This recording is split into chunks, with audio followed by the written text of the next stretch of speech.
Fala galera, então eu tô na área para a gente conversar um pouquinho sobre a Braskem. Depois de muito tempo, a Braskem resolve, quem sabe, o seu problema na diretoria. Essa notícia que saiu, muito importante, fez a movimentação de hoje, dia 9/6, da Braskem subir significativamente, chegando a bater 5% de alta no momento. E a pergunta é que fica, como o mercado vai reagir nos próximos dias a partir dessa informação, e com essa informação a Braskem volta a subir novamente ou ficará nesse marasmo que ela vem há algum tempo.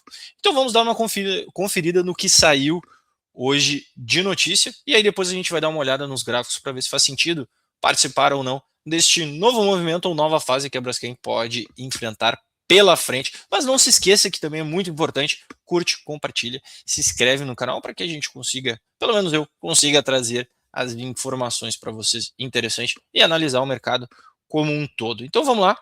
Aqui está a notícia vinculada do Invest. Então Braskem sobe 5% com eleição de nova diretoria após troca de controle, tá?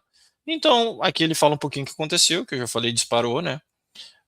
Após o Conselho de Administração da Petroquímica eleger a nova liderança executiva, a escolha da composição da nova governança é o principal catalisador para o volume da negociação saltar para cerca de 10,7 milhões de ações, quase o dobro da média dos últimos 3 meses de 6,1 milhões. Então vamos lá, o que o Conselho fez, né? Eu não conheço pessoas, mas enfim, o Conselho elegeu aqui a Magda, CEO da Petrobras, como presidente do colegiado. E aí foi o Elcio também, o sócio da IG4 Capital, como diretor, presidente e CEO da companhia. A nomeação consolida a nova estrutura de controle formada após a conclusão, em 13 de junho, da venda da fatia da Novonor, aqui da Odebrecht, para IG4. Com a operação, a IG4 Capital passou a deter 50,1% das operações.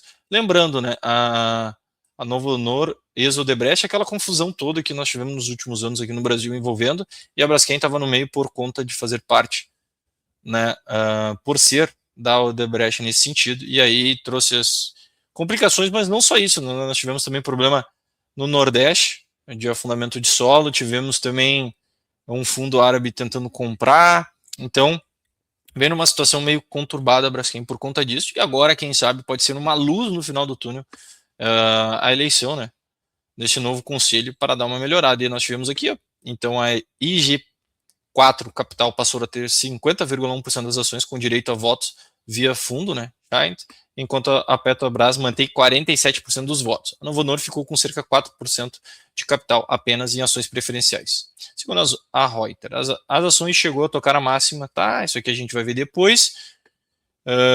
Nós tivemos aqui, refletindo ao longo do anúncio de nomeação, refletindo um alívio no mercado com o fim de um longo período de incerteza sobre a governança da maior petroquímica da América Latina. Situação ruim, né, Braskem? Sendo a maior petroquímica da América Latina.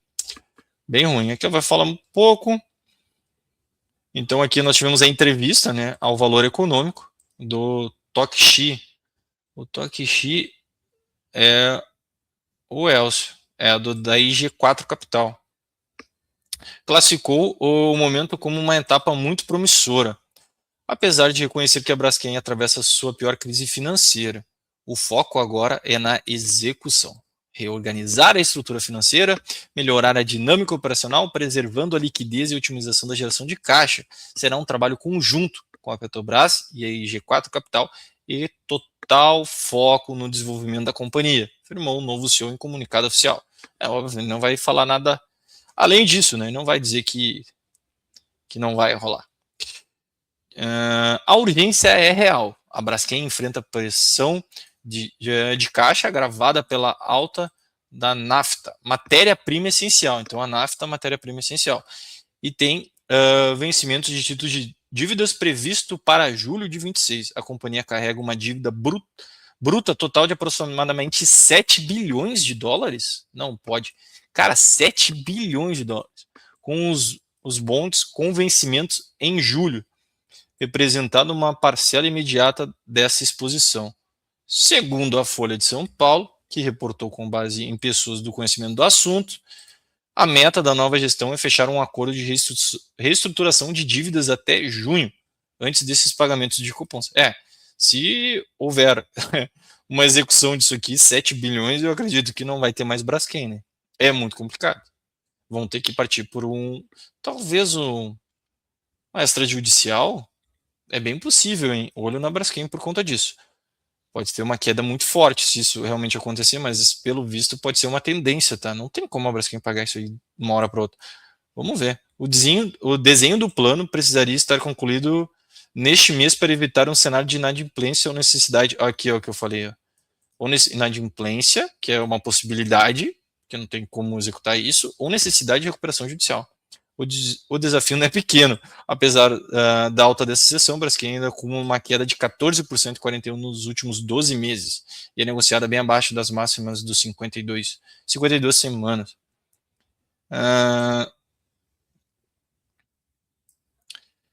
Então, aqui fala mais um pouquinho no contexto mais amplo do mercado, Ibovespa, isso aqui não interessa, os próximos catalisadores de papel dependem também da velocidade dos termos da reestruturação financeira. Eu acho que isso aqui é importante. Reestruturação financeira vai ser algo bem significativo para a Braskem. A questão ainda em aberto inclui o tamanho total da dívida a ser renegociada, quais os credores já sinalizam apoio, e se a IG4 será obrigada a lançar uma oferta pública de aquisição OPA para os acionistas minoritários. Nesse cenário, ganha o peso o fato de que uma nova gestão já descartou a venda de ativos estratégicos como alternativa de geração de caixa, tornando a renegociação da dívida a única alavanca de liquidez disponíveis antes do vencimento de julho. Tá funilando. Então, basicamente, ela quer renegociar a dívida, mas não quer vender ativos financeiros estratégicos. Se não rolar, talvez uma recuperação extrajudicial possa rolar, né? Uma fila de credores aí. O que leva a um grau de dificuldade é a importância de um acordo com os credores. Os credores têm que sinalizar uma boa ideia, né? Querer negociar, porque eu acho que é difícil. A capacidade da nova dupla se traduz no otimismo declarado em resultados concretos. Será o verdadeiro teste para a recuperação sustentada das ações. E a tomada de decisão para investidores é binária. Se o plano de reestruturação for fechado até junho, daqui menos de um mês, o papel tem espaço para seguir a recuperação a partir dos atuais 9,38. A gente vai ver no gráfico. Se o prazo for perdido, o risco de inadimplência reabre o caminho para as mínimas de 52 semanas, próximas 6 e 11, apresentando uma queda potencial de cerca de 75%. Isso aí a gente vai ver, cara. Calma. Muita calma nessa hora. Vamos dar uma olhada. Então a gente já sabe que a Braskem tem uma situação crítica, tá? Pelo visto, ela tem que fazer essa negociação em menos de 21 dias com os credores, 7 bilhões de dólares. Não é assim para te negociar. Mas se isso não ocorrer, a gente pode ter a Braskem voltando para as suas mínimas históricas. Vamos dar uma olhada, tá? O que o gráfico nos fala sobre isso? A gente teve o IPO aqui em 93, 1º de janeiro, praticamente aqui a gente tem algum histórico de negociação, onde ela foi buscada ali a menos 17, mas vamos se atentar aqui a essa região do 1,5, né? Aqui da Braskem. A gente vê um gráfico bem volátil, onde ela teve a partir de 2019, ali entre 2020, ela teve uma aceleração muito forte, chegou a bater na máxima histórica, que foi R$62, e aí após disso foi queda abaixo de queda, né? Então a situação é bem crítica, a gente vê um gráfico, dá para se dizer um pouco lateral, com uma pequena volatilidade gigantesca nesse período, mas a pergunta que fica agora é se ela vai voltar realmente a fazer sentido para o futuro ou não, né? Então aqui basicamente já aconteceu, a gente tem essa queda muito forte, tá? Acho que o único período de dividendo que tem registrado aqui foi 22, né? Foi um dividendo gordo, inclusive, né? A gente tem aqui, ó, uma movimentação de baixa significativa, tá? Uma tentativa de manutenção numa ideia de uma LTB, deixa eu ver aqui, dá para falar, não fica bonito pensar num canal de baixa, mas tem a possibilidade, tá, de formar até no futuro a ideia mais concreta desse canal de baixa, embora tenha alguns toques ali, acho que não ficou muito bonitinho, mas enfim, ela tá, né, perto dessa parte superior do canal, em conjunto com essa média de 21 no mensal, tá fazendo uma pressão para quem sabe uma continuidade para uma queda, tá? Percebe que aqui no mês de maio a gente teve uma tentativa de sair dessa região, tá? E acabou não acontecendo. Então no gráfico mensal ela passa toda a ideia e percepção de uma continuidade da sua queda. Principalmente a gente vai ter essa noção se houver o rompimento dessa região aqui, ó, tá? Que seria a mínima de abril, a mínima de abril, que aí provavelmente nós vamos ter uma aceleração para queda para quem sabe buscar 6,45. Isso daria mais ou menos uma queda, deixa eu ver aqui, uma queda de 17%, mais ou menos, tá? No mensal. Então no mensal não está muito legal. Ela pode ainda surgir com uma opção de voltar a subir, mas o candle desse mês não está muito significativo para isso. Até o do mês passado, embora tenha essa sombra superior, a gente poderia olhar com uma cara melhor, tá? Mas pela estrutura de retorno. Mas não ficou muito interessante. Se a gente for ver aqui no gráfico semanal, as coisas a gente percebe, né, um ciclo de volatilidade muito forte. Desde março de 26, olha, onde ela tem uma expansão muito forte de movimento, chegou a subir 30% nessa semana, dia 2 de março, a partir da semana do dia 2 de março. Tivemos um outro ciclo muito forte, dia 11 de maio, tá? Também com uma alta de 35%, que não conseguiu se estruturar. Isso fica complicado, tá? Bem complicado. A gente vê um movimento bem lateral. Pode ser sim que o mercado, de maneira geral, esteja esperando essa definição, que pelo visto vai se ter, né, ou positiva ou negativa para final de junho, tá, por conta dos vencimentos, né, da sua dívida de 7 bi. Então, qualquer sinalização da Braskem para uma das pontas é meio complicado da gente ver. É óbvio que a principal situação para destravar o ativo seria essa negociação. Então, qualquer sinalização favorável a isso, a essa negociação, a gente pode ter a Braskem subindo consideravelmente ou algo negativo também, a Braskem se enterrando um pouquinho mais. Então, vale a pena ficar de olho. Eu não acho que vale o risco, principalmente olhando os gráficos aqui. A gente tem até uma expectativa de um movimento um pouco mais lateral para a Braskem. Então, se a gente for ver dentro do curto prazo do diário, dentro dessa congestão, a possibilidade de um fundo aqui e sendo gerado um retorno para essa região, né, porque a gente estaria dentro de um cenário de congestão, é possível, ainda mais com uma queda gigantesca dessa, mas é aquela coisa, né, a gente sabe, já temos a informação que ela tem que fazer uma negociação extremamente complexa, complicada, com um prazo extremamente limitado, e tem que contar com a boa vontade dos credores para esse tipo de situação, né, para que não consiga talvez entrar numa recuperação extrajudicial, já que não teria como pagar essa dívida de curto prazo, né? Então é uma situação muito complicada.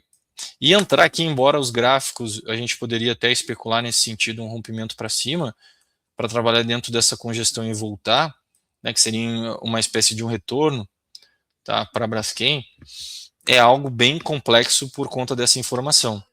É mais parecido com uma roleta russa, por mais que a gente tenha, sim, uma sinalização interessante, que a gente teve aqui, ó, as notícias, é uma situação meio complicada. Eu, particularmente, ficaria de fora, porque eu acho que tem muita incomodação aqui, tá? Da Braskem.